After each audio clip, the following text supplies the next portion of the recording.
We got a bad figure today. GDP dropped by 1% in the December quarter. There's no way to sugarcoat that.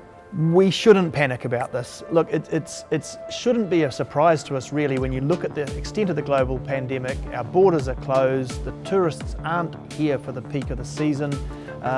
We knew this was going to be a rocky recovery, but I guess the thing is we've had better than expected economic data for the past several months now.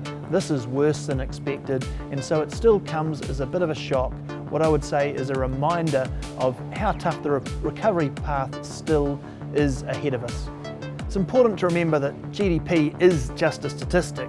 We're really soaking in the economy already. We've been through the December quarter, so what we experienced in the December quarter was what it was.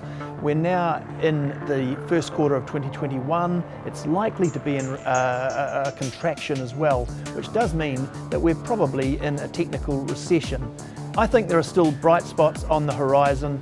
The government, for starters, still has about $10 billion in its back pocket that Grant Robertson can deploy to stimulate the economy. He hasn't needed to yet, but there is scope there to do more.